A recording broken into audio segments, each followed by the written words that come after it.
আসসালামু আলাইকুম। আশা করি সবাই ভালো আছেন। তো আলহামদুলিল্লাহ আমিও ভালো আছি। তো চলে আসলাম বরাবরের মতো আরেকটা নতুন একটা বিষয় নিয়ে আপনাদের সাথে আলোচনা করার জন্য। তো যদি আপনাদের ভালো লাগে তো ভিডিওটা শেষ পর্যন্ত দেখবেন। খুবই গুরুত্বপূর্ণ একটা বিষয়। আসলে ম্যাগনেট তো দেখতেই পারতেছেন যে এই ম্যাগনেটটা প্রচুর পরিমাণে সুপার গ্লুপ মারা হয়েছে। তারপরে এই যে দেখেন এখানে সুপার গ্লুপ মেরে কিন্তু একবারে অনেকটা কি বলে এই একবারে দাগ বানায় ফেলছে, মানে প্রচুর পরিমাণে সুপার গ্লুপ মারা হয়েছে। তারপরে দেখেন যে এই যে আমি যেটা একটু দেখাই ভালো করে আপনাদেরকে, যদি আপনাদের হাতে সময় থাকে একটু ভিডিওটা দেখবেন, আপনাদের আসলে উপকারে আসবে, অনেক উপকারে আসবে। অনেক সময় আপনারা এই ধরনের সমস্যা নিয়ে কিন্তু খুব ভুক্তভোগী হয়ে থাকেন যে আসলে কেন এই ম্যাগনেটগুলো আসলে টিকে না। হ্যাঁ, আমি যদি একটু আপনাদের সাথে আলোচনা করি, একটু সময় থাকলে আমাকে একটু সময়টা দিবেন, আপনারা কাজে লাগবে ভাই। অনেক বিভ্রান্তি হন আমাদের মিস্ত্রি ভাইয়েরা কাজ করে, তো আসলে কাজের সুফল পান না। একটু দেখেন এখানে আমার এই ভাই যিনি এই ম্যাগনেটের কাজটা করছে, তিনি প্রচণ্ড পরিমাণে চেষ্টা করছে এই ম্যাগনেটগুলোকে সচল করে দীর্ঘদিন চালায় দেওয়ার জন্য এই এই রোটরটাতে, কিন্তু আসলে দীর্ঘদিন চালাইতে পারে নাই। দেখেন ম্যাগনেটগুলো কিন্তু যেই ভাই কাজ করছে সে কিন্তু ডলাডলি করছে কি বলে মেশিন দিয়ে, গ্যানিং মেশিন দিয়ে যে চেষ্টা করছে। আসলে ম্যাগনেট কিন্তু আমরা জানি এরকম থাকে না, ম্যাগনেট কিন্তু এরকম ফ্রেশ থাকে। হ্যাঁ, তো এটা কেন এরকম হয়ে রইল? তো এটা এই যে ডলাডলি করার কারণে কিন্তু এরকমটা হয়েছে। হ্যাঁ, তো আমি যদি একটা ডাটায়ের ম্যাগনেট নেই, দেখেন এই যে ডাটায়ের ম্যাগনেটটা কিন্তু এরকম কোনো ডলা নাই, এটা যেমন ডলা আছে। তো যাই হোক, এটা মূলত ডলা হয়েছে যে অনেক সময় ম্যাগনেট যখন সুপার গ্লুপ মারা হয় তখন যারা বেশি করে সুপার গ্লুপ মারে তারা অনেক সময় বাইরে সুপার গ্লুপ ফেলে দেয়, তো ডলে ডলে সুপার গ্লুপগুলো পরিষ্কার করে দিছে, কিছু আবরণ পরিষ্কার করে দিছে। এটা এক এক মিস্ত্রি বাইরে এক একভাবে কাজ করে, আমি তাদের কোনো কাজকেই ফেলে দেওয়ার সুযোগ নাই। তো মূলত যেটা বিষয় দেখেন, এখানে আসলে এত সুপার গ্লুপ মারলো, তো তারপরও এটা আসলে টিকলো না। দেখেন প্রত্যেকটাতে কিন্তু যথেষ্ট পরিমাণ সুপার গ্লুপ কিন্তু ব্যবহার করা হয়েছে। দেখেন একবারে মানে কি বলে চামড়া হয়ে গেছে গা সুপার গ্লুপে, কিন্তু আসলে টেকসই হয়নি।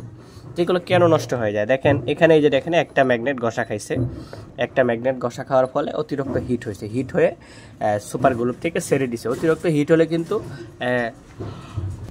লোহাতে কিন্তু ম্যাগনেট ধরে রাখতে পারে না। হ্যাঁ, তো দেখেন আমরা যদি এখানে বেয়ারিংটা দেখি, বেয়ারিংটা কিন্তু যথেষ্ট পরিমাণ ঠিক আছে। নতুন বেয়ারিং লাগালেও এখানে সীমিত পরিহারে ঘষবে, তো সেক্ষেত্রে এই বেয়ারিংটা চেঞ্জ করে দেওয়া যায়, না করলে খুব একটা সমস্যা হবে না। এই পারে যদি আমরা বেয়ারিংটা দেখি, এটা একবারে ফ্রেশ আছে, কোনো ধরনের গজাগজি নাই, এটা হালকা একটু গজে, তো চাইলে এটা পরিবর্তন করে দেওয়া যায়। তো দেখেন এখানে ম্যাগনেটগুলো সবকটা ভালো আছে, তো আসলে নষ্ট হলো কেন দেখেন। এবারে আসি পয়েন্টে, নষ্টটা হওয়ার মূলত একটা কারণ আছে। আমি আপনাদেরকে একটা জিনিস একটু সংক্ষেপে দেখাই। এই জায়গাটায় রাখলাম, যেহেতু আমি এক হাতে মোবাইল ধরতেছি। দেখেন জিনিসটা একটু খেয়াল করেন। হ্যাঁ, একটু দেখেন, আমি কিন্তু লাড়াচাড়া দিচ্ছি। এই যে আমি কিন্তু দেখেন, আমি কিন্তু জাস্ট খালি রেখে দিছি, এই যে দেখেন রেখে দিছি, এটা কিন্তু ঢুকে গেছে। তো এইভাবে কিন্তু এখানে এটা কখনোই চলবে না। হ্যাঁ, এভাবে কখনোই চলবে না। এই জায়গাটা কিন্তু অনেকটা কি হয়ে গেছে, বড় হয়ে গেছে, গড়টা অনেকটা ক্লিয়ার হয়ে গেছে। আবার যদি আমরা এটা নিই, এটা নিয়ে একটু দেখি, দেখেন এটা কিন্তু ঢুকতেছে না, এটা কিন্তু ইজিলি ঢুকে নাই। হ্যাঁ, এখন এই যে ইজিলি বের হইতেও চাইবে না এটা, তো এটা আমরা দিলাম, ইজিলি বের হয়ে গেছে। তো এখন আমরা মূলত পয়েন্টে আলাপ করবো। অনেক সময় আমরা মনে করি বেয়ারিংয়ের সাইড ক্ষয় হয়ে গেছে, তো আমরা একটু এই পারেরটা দিয়ে দেখি। এই পারেরটা আমরা একটু দিয়ে দেখি, এই পারেরটা কী করে একটু খেয়াল করি। তো দেখেন এই পারেরটা যে ডিসি, এই যে এই পারেরটাই দিতেই এটা যথেষ্ট টাইট আছে কিন্তু এই পারে। হ্যাঁ, টাইট আছে। তো এটা দিয়ে দেখি কি হয়। এই যে দেখেন এটা কিন্তু একবারে ইজিলি দুনো সাইডে, তার মানে এই বাটিটা কিন্তু যথেষ্ট পরিমাণ খারাপ।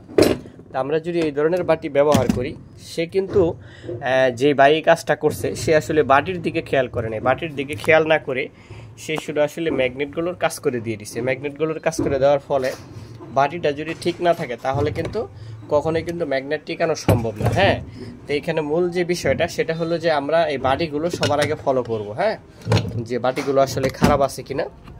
বাটিগুলো যদি এরকম খারাপ থাকে, যে আসলে এরকম থাকে, তাহলে কিন্তু আপনি যতই ম্যাগনেট চার্জ করেন না কেন, নতুন ম্যাগনেট লাগান না কেন, কোনো কাজে আসবে না। নতুন লাগান, যাই লাগান আপনি, আসলে যতই কাজ করেন আপনি, মূল রোগটাই যদি আপনি একবারে ফেলে না দিতে পারেন, সমাধান না করতে পারেন, তাহলে কিন্তু এগুলোর কোনো কাজে আসবে না। হ্যাঁ, তা আপনাকে সবসময় চেষ্টা করতে হবে এই সমস্যাটা কোথায় দূর করতে।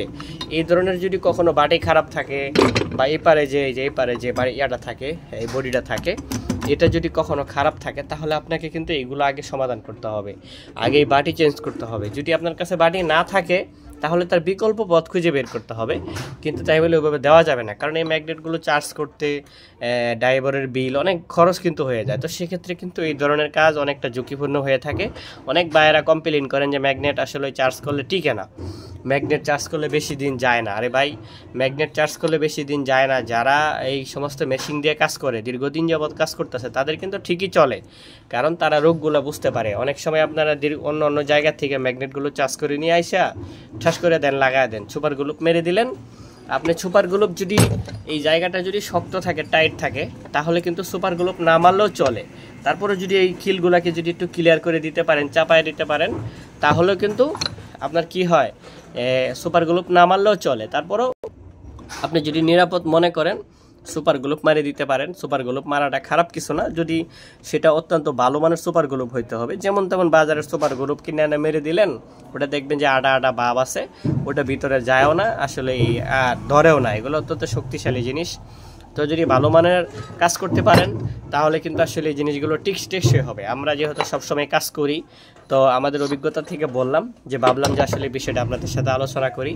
তো বিষয়গুলো কেমন হলো, আমার যদি কোথাও কথায় ভুল ত্রুটি থাকে তো অবশ্যই আমাকে সংশোধন করে দেওয়ার চেষ্টা করবেন। দেখা হবে ইনশাল্লাহ আগের নতুন কোনো ভিডিওতে আগামীতে। তো ঠিক আছে, সবাই ভালো থাকেন, আসসালামু আলাইকুম।